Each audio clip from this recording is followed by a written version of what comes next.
സിംഹാസനാരോഹണ പ്രക്രിയയുടെ 5-ാം നാൾ കുളി കഴിഞ്ഞ് പൂജാതി കർമ്മങ്ങൾ അനുഷ്ഠിച്ച ശേഷം ഭോജരാജൻ വീണ്ടും ആരോഹണത്തിന് തയ്യാറായിക്കൊണ്ട് ആദ്യത്തെ പടിക്കലെത്തി.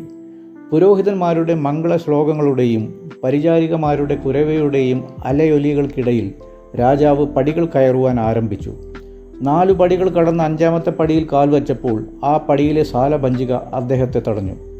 "ഓഹോ, നിന്റെ സഖിമാരെപ്പോലെ നീയും എന്നെ തടയുകയാണോ? പറയൂ, നീ ആരാണ്?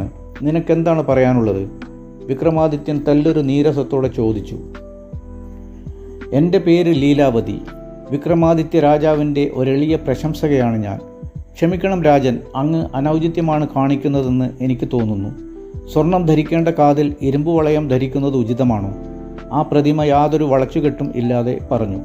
ഇതുകേട്ട് രാജാവ് നീരസത്തോടെ ചോദിച്ചു, "അത് ശരി, നിങ്ങളുടെ രാജാവ് സ്വർണം, ഞാൻ വെറും ഇരുമ്പ്, അതല്ലേ നീ ഉദ്ദേശിച്ചത്? ഓ, അങ്ങ് ബുദ്ധിമാനാണ്. വിക്രമാദിത്യ രാജാവ് ഇരുന്ന് രാജ്യഭരണം നടത്തിയ ഈ സിംഹാസനത്തിൽ അങ്ങയെപ്പോലെ ഒരു സാധാരണ രാജാവ് ശോഭിക്കുമോ എന്ന് എനിക്ക് സംശയമുണ്ട്. അതുകൊണ്ട് പറഞ്ഞതാണ്. അദ്ദേഹത്തിൻ്റെ മഹിമ വെളിവാക്കുന്ന കാര്യങ്ങൾ ഇനിയും അറിയണമെന്നുണ്ടെങ്കിൽ കേട്ടോളൂ. വിക്രമാദിത്യ രാജാവിൻ്റെ ഒരു 16 മാസ കാലത്തിൻ്റെ ആരംഭത്തിൽ രാജ്യഭരണം മറ്റു മന്ത്രിമാരെ ഏൽപ്പിച്ച ശേഷം അദ്ദേഹവും അനുജൻ ഭട്ടിയും ഒത്ത് ദേശാടനയാത്ര ആരംഭിച്ചു. ഇപ്രാവശ്യം അവർ കുറേ അധികം ദൂരയാത്രയാണ് തീരുമാനിച്ചത്. അതനുസരിച്ച് കുറേ ഗ്രാമങ്ങളും വനങ്ങളും പർവ്വതങ്ങളും താണ്ടിയ ശേഷം ഒരു നിരപ്പായ പ്രദേശത്തെത്തുകയും ആ ഗ്രാമപാതയിലൂടെ കുറേ കൂടി മുന്നോട്ട് പോയപ്പോൾ ആ പാത 2ആയി പിരിയുന്നിടത്ത് എത്തിച്ചേരുകയും ചെയ്തു. വേർപിരിഞ്ഞു പോകുന്ന 2 പാതയുടെയും ഓരങ്ങളിൽ ഓരോ എഴുത്തുപലകകൾ സ്ഥാപിച്ചിരുന്നു. ഇടത്തോട്ട് തിരിയുന്ന പാതയോരത്തെ പലകയിൽ വിശ്വരഞ്ജിത രാജ്യത്തേക്കുള്ള വഴിയെന്നും വലത്തേക്കു തിരിയുന്ന പാതയോരത്ത് നാഗപുരം രാജ്യത്തേക്കുള്ള വഴിയെന്നും എഴുതി വച്ചിരിക്കുന്നു. വിശ്വരഞ്ജിതം ഭരിച്ചിരുന്നത് വിശ്വപാലൻ എന്നു പേരുള്ള രാജാവായിരുന്നു. നാഗപുരത്തെ രാജാവിൻ്റെ പേര് പഞ്ചസേനാധിപൻ എന്നായിരുന്നു. ഗ്രാമപാതയുടെ ആ ത്രികോണ സന്ധിപ്പിൽ നിന്നുകൊണ്ട് വിക്രമാദിത്യൻ ഭട്ടിയോട് പറഞ്ഞു, "നമുക്കിവിടെ പിരിയാം. ഭട്ടി, നീ വലത്തോട്ട് നാഗപുരത്തേക്ക് പോയിക്കൊള്ളൂ. ഞാൻ വിശ്വരഞ്ജിതത്തിലേക്ക് പോകാം. നമുക്ക് എവിടെയെങ്കിലും വെച്ച് ഒരിക്കൽ കാണാം. എപ്പോൾ എന്നത് കാലത്തിന് വിട്ടുകൊടുക്കാം." ഭട്ടി സമ്മതിച്ചു. പിന്നെ പറഞ്ഞു, "പക്ഷേ നമുക്ക് 16 മാസം അവസാനിക്കുന്നതിന് മുമ്പ് കാണണം. ഒരുമിച്ച് ഉജ്ജയിനിലേക്ക് മടങ്ങാം." വിക്രമാദിത്യൻ പറഞ്ഞു, "തീർച്ചയായും അങ്ങനെ തന്നെ." അവർ വേർപിരിഞ്ഞ് 2 വഴികളിലൂടെ യാത്ര ആരംഭിച്ചു. വിക്രമാദിത്യനും വേതാളവും വിശ്വരഞ്ജിതത്തിലേക്ക് വേഗത്തിൽ നടന്നു, ഭട്ടി നാഗപുരത്തേക്കും. വനാതിർത്തിയിലൂടെ കടന്നു പോകുന്ന ആ ഗ്രാമീണ പാതയിലൂടെ കുറേ ദൂരം നടന്നപ്പോൾ ഒരു നഗരം തുടങ്ങുന്ന ലക്ഷണം കണ്ടു തുടങ്ങി. വഴിമധ്യേ ഒരിടത്ത് വെച്ച് വിക്രമാദിത്യൻ തൻ്റെ ആടയാഭരണങ്ങളെല്ലാം അഴിച്ചുമാറ്റി വേതാളത്തെ ഏൽപ്പിച്ചു. പിന്നെ ഒരു വൃദ്ധൻ്റെ വേഷമെടുത്തുകൊണ്ട് മുന്നോട്ട് പ്രയാണം ആരംഭിച്ചു. വഴിയരികിൽ ഒരു മരച്ചുവട്ടിൽ കുറച്ചാളുകൾ കൂട്ടം കൂടി സംസാരിക്കുന്നുണ്ടായിരുന്നു. രാജസദസ്സിലെ നർത്തകിമാരായ അഹങ്കാര ദീപികയുടെയും ഗുണദീപികയുടെയും വിവാഹ ആലോചനകൾ നടക്കുന്നുണ്ടെന്നും 1000 പണം നൽകിയാൽ ആർക്ക് വേണമെങ്കിലും അതിൽ പങ്കെടുക്കാം എന്നും ആയിരുന്നു ആ നാട്ടുകൂട്ടം പറഞ്ഞിരുന്നത്. അവർക്ക് ഇഷ്ടപ്പെടാതെ വന്നാൽ കല്യാണം നടക്കില്ല, കെട്ടിവെച്ച പണവും മടക്കി കിട്ടുകയില്ല. അതായിരുന്നു അവരിൽ പലരെയും ഈ ഉദ്യമത്തിൽ നിന്ന് വിട്ടുനിൽക്കാൻ പ്രേരിപ്പിച്ച ഘടകം.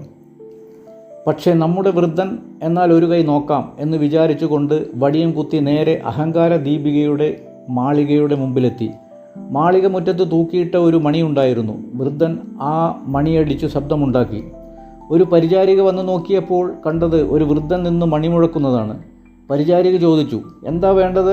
"ഭക്ഷണത്തിനാണെങ്കിൽ മാളികയുടെ അപ്പുറത്ത് വടക്കിനിയിലേക്ക് വന്നോളൂ."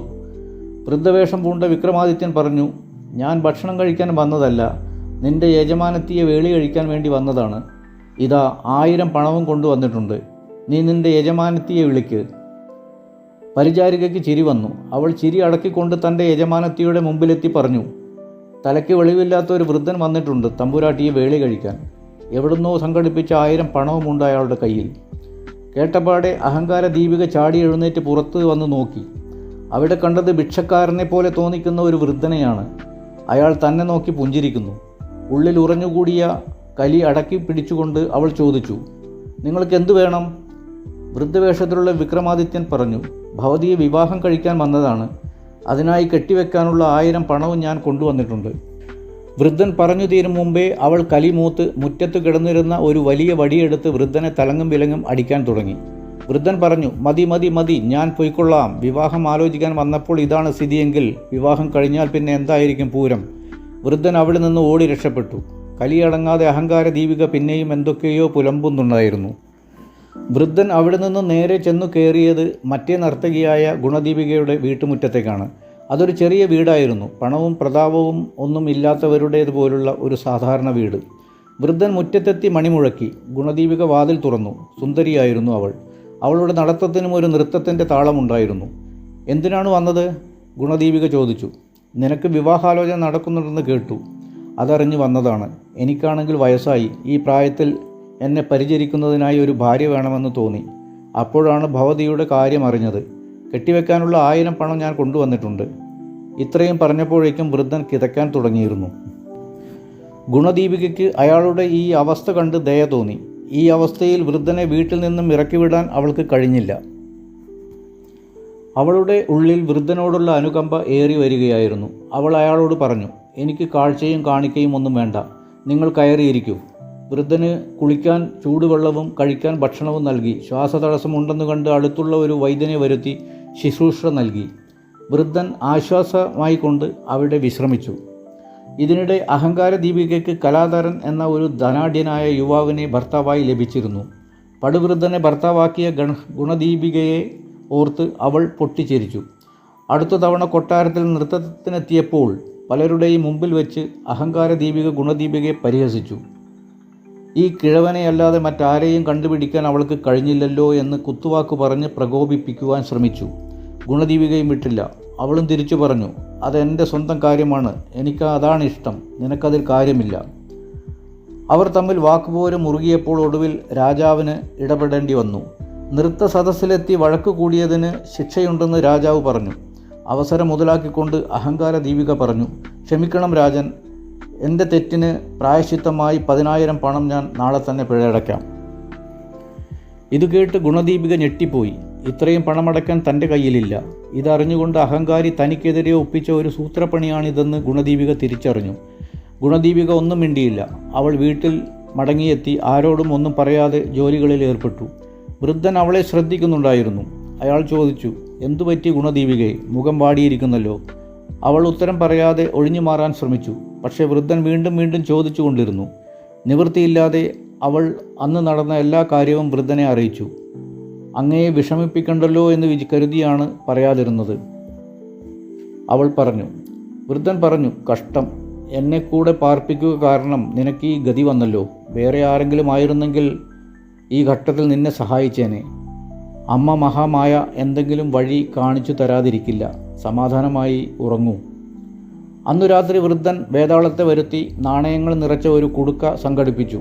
അത് തൻ്റെ തലയണക്കരികിൽ വച്ചു. പിറ്റേന്ന് രാവിലെ പതിവ് പോലെ ഗുണദീപിക രാജസദസ്സിലേക്ക് പോകാൻ ഇറങ്ങവേ വൃദ്ധൻ ഗുണദീപികയുടെ കയ്യിൽ ആ പണക്കുടുക്ക ഏൽപ്പിച്ചു. എന്നിട്ട് പറഞ്ഞു, ഇക്കാലം അത്രയും ഞാൻ സമ്പാദിച്ച പണമാണിതിൽ. എത്രയുണ്ടെന്ന് എനിക്കറിയില്ല. എങ്കിലും നിനക്ക് കെട്ടിവെക്കേണ്ട മുഴുവൻ പണവും ഇതിലുണ്ടെന്നാണ് എൻ്റെ വിശ്വാസം. കുടുക്ക അതേപടി രാജാവിന് സമർപ്പിക്കുക. അവൾ അതീവ നന്ദിയോടെയും ബഹുമാനത്തോടെയും വൃദ്ധനെ നോക്കി. ഗുണദീപിക ആ നാണയക്കുടുക്കയുമായി രാജസദസ്സിലെത്തി. അഹങ്കാര ദീപിക അവളെ പുച്ഛത്തോടെ നോക്കുന്നുണ്ടായിരുന്നു. ഗുണദീപിക ആ നാണയക്കുടുക്ക രാജാവിൻ്റെ കാൽക്കൽ സമർപ്പിച്ചു. രാജാവ് അപ്പോൾ തന്നെ ആ കുടുക്ക തുറന്നു. അതിനകത്തുണ്ടായിരുന്ന നാണയങ്ങൾ ഒന്നൊന്നായി താഴേക്ക് നിലംപതിച്ചു. ആ നാണയങ്ങളുടെ പ്രത്യേകത കണ്ട് രാജാവിൻ്റെ കണ്ണ് തള്ളിപ്പോയി.